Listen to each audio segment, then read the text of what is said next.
Bismillahirrahmanirrahim. Assalamualaikum warahmatullahi wabarakatuh. Alhamdulillah, pada pertemuan kali ini kita akan kembali belajar PAI Kurdis intensif ujian madrasah pada pertemuan 7 atau pertemuan terakhir. Nah, pada kesempatan kali ini kita akan belajar mengenai hadis Nabi tentang menjaga dan melestarikan alam, kemudian Quran surah Al-Asr dan juga Quran surah Al-Alaq. Nah, yang pertama kita belajar hadis Nabi tentang menjaga dan melestarikan alam. Ya, hadis riwayat At-Tirmizi dan Jabir bin Abdullah. An Jabir bin Abdullah radhiyallahu anhu anna Nabi sallallahu alaihi wasallam qala man ahya ardan maitan fahiyalahu. Dari Jabir bin Abdullah radhiyallahu anhu, barang siapa yang menghidupkan sebidang bumi yang mati, maka bumi itu miliknya. Nah, hadis ini merupakan penegasan dan ajakan Rasulullah Shallallahu Alaihi Wasallam terhadap umat Islam agar memelihara dan menghidupkan tanah yang tidak ada pemiliknya atau tanah yang ditelantarkan. Berarti bumi yang mati di sini adalah tanah yang tidak ada pemiliknya atau tanah yang ditelantarkan agar diurus dengan sebaik-baiknya. Nah, kemudian hadis selanjutnya ada hadis riwayat Ibnu Majah dari Abdullah bin Mughaffal. An Abdullah bin Mughaffal radhiyallahu anhu anna Nabi sallallahu alaihi wasallam qala man hafara bi'ran falahu arba'una dhira'an atainan lima syati. Nah, bahwa Nabi sallallahu alaihi wasallam bersabda, barang siapa menggali sumur maka ia berhak 40 hasta untuk minum hewan ternaknya. Nah, hadis ini menjelaskan tentang seseorang yang menggali sumur dan penghargaan Rasulullah SAW. Jadi orang yang menggali sumur ketika itu diberikan penghargaan oleh Rasulullah SAW kepada orang yang menggali sumur tersebut dengan diberikan 40 zir' hasta, dikelilingi sumur untuk kebutuhan kandang ternaknya. Karena ketika itu air susah ya. Nah, barang siapa yang memberikan sumber mata air artinya ada harapan hidup buat makhluk-makhluk lain. Kemudian hadis selanjutnya hadis Al-Bazzar dari Ibnu Abbas. Ana Nabi sallallahu alaihi wasallam naha an sabrir ruhi wa an ikhsa'il bahaim nahyan syadidan. Sesungguhnya Nabi sallallahu alaihi wasallam melarang mengurung setiap yang bernyawa dan mengebiri binatang-binatang dengan larangan yang keras. Nah, hadis ini pun masih terkait dengan binatang. Rasulullah Shallallahu Alaihi Wasallam juga melarang seseorang mengurung binatang, apalagi mengurungnya dengan alasan untuk menyakiti atau sekedar iseng saja. Nah, selain mengurung, Rasulullah Shallallahu Alaihi Wasallam juga melarang untuk mengebiri ya ikhsa'il bahaim, karena hal ini dapat membuat keturunan atau kepunahan dari binatang tersebut.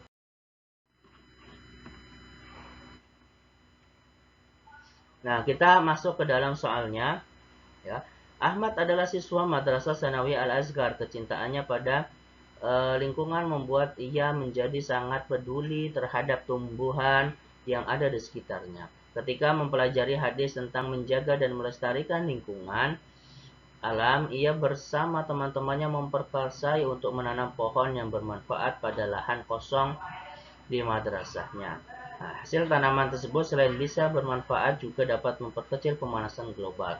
Sabda Nabi Muhammad Shallallahu Alaihi Wasallam yang sesuai dengan penjelasan di atas adalah yaitu man ahya ardan maitan fahyalahu b ya. Kemudian man ahya ardan maitan fahyalahu, berdasarkan hadis di atas, orang yang menghidupkan bumi yang tak bertuan dan gersang menjadi subur dan mendapatkan manfaat, maka hak baginya adalah yaitu 40 hasta. Tanah 40 hasta. Berikut ini yang termasuk maksud dari bumi yang mati dalam hadis Rasulullah adalah tidak bertuan sih. Man hafara bi'ran falahu arba'una dhira'an atau nan lima syati. Isi kandungan yang sesuai dengan ayat di atas adalah yaitu orang yang menggali sumur telah membuka sumber kehidupan bagi seluruh makhluk yang bernyawa di. Perilaku saat ini yang sesuai dengan hadis di atas adalah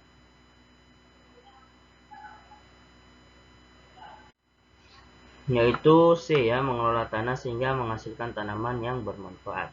Kemudian isi kandungan hadis tersebut adalah Nabi SAW naha an syairir ruhi wa an iqsa'il bahaim nahyin sadidan. Hadis ini berkenaan pelarangan tentang mengurung binatang dan mengebirinya, berarti A.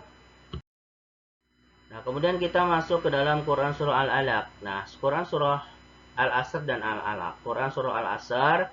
Nah, ini menjelaskan tentang sumpah Tuhan yang menggunakan kata sumpah atau waktu asar ya. Nah, kemudian dilanjutkan dengan menggambarkan kondisi manusia secara umum dalam keadaan merugi kecuali orang yang beriman dan beramal soleh. Nah, ayat pertama wal asri innal insana lafi khusr. Allah Subhanahu wa taala bersumpah dengan memakai masa sebab masa mengandung banyak peristiwa dan contoh yang menunjukkan kekuasaannya. Setelah Allah bersumpah dengan masa dilanjutkan ayat kedua, sesungguhnya manusia itu benar-benar dalam kerugian. Rugi dengan amal perbuatannya sendiri kecuali orang-orang tertentu.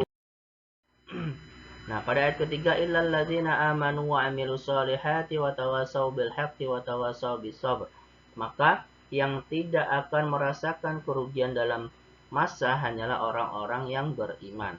Orang-orang yang mempunyai keyakinan atau kepercayaan bahwa hidupnya ini atas kehendak Maha Kuasa. Wa tawassaw bil haqqi wa tawassaw bis sabr pada ayat keempat. Mereka saling berwasiat antara sesama agar berpegang pada kebenaran-kebenaran dan kebaikan.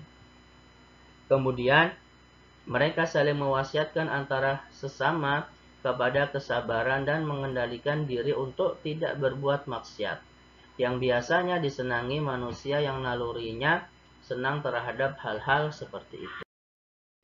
Nah, kemudian kita membahas surah Al-Alaq langsung ke dalam penjelasan. Nah, surah Al-Alaq ayat 1 sampai 5 adalah surah yang pertama kali diturunkan di Mekah, yang seluruhnya terdiri dari 19 ayat. Nah, ayat pertama dan kedua, Iqra bismi rabbikal ladzi khalaq khalaqal insana min 'alaq. Nabi Muhammad SAW disuruh membaca wahyu yang akan diturunkan kepada beliau atas nama Allah, Tuhan yang telah menciptakan, yaitu menciptakan manusia dari segumpal darah. Alaq ini artinya segumpal darah. Nah, kemudian pada ayat ketiga sampai ayat kelima, Iqra wa rabbukal akram alladzi 'allama bil qalam 'allamal insana ma lam ya'lam. Pada saat ini Nabi SAW disuruh membaca atas nama Tuhan. Nama Tuhan yang menjadi sandaran hidup itu ialah Allah yang Maha Mulia yang mengajarkan dengan penanya. Ia mengajarkan manusia apa yang tidak diketahuinya. Kemudian pada ayat ke-6 sampai ke-8, Inna ila rabbika ruj'a ar-ra'ahu istaghna kalla innal insana layatagha. Ketiga ayat ini sebagai peringatan awal bahwa Muhammad SAW akan menghadapi tugas yang besar sebagai Rasulullah. Dia akan berhadapan dengan manusia dan manusia pada umumnya mempunyai sifat buruk. Nah, kemudian pada ayat 9 sampai 14 Allah mengingatkan Rasulullah agar memperhatikan orang-orang yang sombong dan suka melarang orang yang hendak beribadah kepada Allah serta berpaling dari ajaran yang disampaikan melalui Rasulullah Muhammad SAW, seorang hamba yang dicintai Allah. Kemudian pada ayat ke-15 sampai ke-19 bahwasannya ketahuilah sesungguhnya jika dia tidak berhenti berbuat demikian, artinya selalu berbuat sombong kemudian melarang orang untuk berbuat ibadah, maka niscaya kami tarik ubun-ubunnya, yaitu ubun-ubun orang yang mendustakan lagi durhaka. Nasiyatin kadibatin khati'ah. Ya. Fal yad'u nadiyah, kelak kami akan memanggil malaikat sanad uzzabaniyah, malaikat zabaniyah. Ya, kalla la tuti'hu wasjud waqtarib, yang sekali-kali janganlah kamu patuh kepadanya dan sujudlah dan dekatkanlah dirimu kepada Tuhan. Nah, kemudian kita masuk ke dalam hadis tentang menghargai waktu, ya. Nah, hadis riwayat Bukhari dari Ibnu Umar. Wa an Ibnu Umar radhiyallahu anhu maqala akhadha Rasulullah sallallahu alaihi wasallam bimankibi faqala kun fid dunya ka'annaka gharib aw 'abiris sabil wa kana Ibnu Umar radhiyallahu anhuma yaqul idza amsayta fala tantadiru sabah wa idza asbahta fala tantadirul masya wa khudh min sihatika limaridika wa min hayatika limautika rawahul Bukhari. Dari Ibnu Umar radhiyallahu anhuma, beliau berkata Rasulullah shallallahu alaihi wasallam pernah memegang kedua pundakku seraya bersabda, jadilah engkau di dunia seperti orang asing atau musafir. Ibnu Umar berkata, jika engkau berada di sore hari, jangan menunggu datangnya pagi, dan jika engkau berada pada waktu pagi hari, jangan menunggu datangnya sore. Pergunakanlah masa sehatmu sebelum sakit dan masa hidupmu sebelum mati. Hadis riwayat Bukhari. Nah, hadis ini adalah hadis yang diriwayatkan oleh Ibnu Umar berisi nasihat Nabi Shallallahu Alaihi Wasallam kepada beliau. Hadis ini dapat menghidupkan hati karena di dalamnya terdapat peringatan untuk menjauhkan diri dari tipuan dunia, masa muda, masa sehat, umur, dan sebagainya. Nah, kemudian hadis selanjutnya dari Ibnu Majah dari Anas bin Malik an Anas bin Malik qala Rasulullah alaihi wasallam talabul ilmu faradatun ala kulli muslimin. Hadis ini merupakan penjelasan Rasulullah Shallallahu alaihi wasallam bahwa menuntut ilmu itu wajib bagi kaum muslimin. Dengan menuntut ilmu, seseorang akan memperoleh pengetahuan yang nantinya akan dapat menentukan kualitas hidupnya. Sekarang mat lazim mukhaffaf kilmi. Mat itu artinya adalah panjang, ya, sedangkan lazim itu artinya harus. Kemudian mukhaffaf itu diringankan, ya. Jadi mat lazim mukhaffaf kilmi adalah mat lazim yang huruf mat yang diiringi atau disambut oleh huruf mati dan dibaca 3 alif, ya. Dibaca 3 alif atau 6 harokat. Contohnya al-ana, ya. Nah, al-ana itu ada al-ana itu artinya sekarang, kemudian ditambah di awal dengan hamzah istifham. Nah, jadi sekarang beriringan ada 2 hamzah di sini yang terdiri dari hamzah istifham dan juga ada alif. Ana yang selanjutnya 2 hamzah dijadikan satu menjadi a. Kemudian karena disambut oleh huruf mati, yaitu pada huruf lam di sini, ya, pada huruf lam di sini, maka jadilah hukum mat lazim mukhaffaf kilmi, ya. Jadi ada mat, ya kan, di sini ada mat, kemudian ada huruf mati disambut oleh huruf mati. Cara membacanya 3 alif atau 6 harokat. Al-ana. Nah, seperti itu. Kemudian yang kedua ada mat lazim musaqqal kilmi. Lazim itu harus, ya, musaqqal berat, ulangin.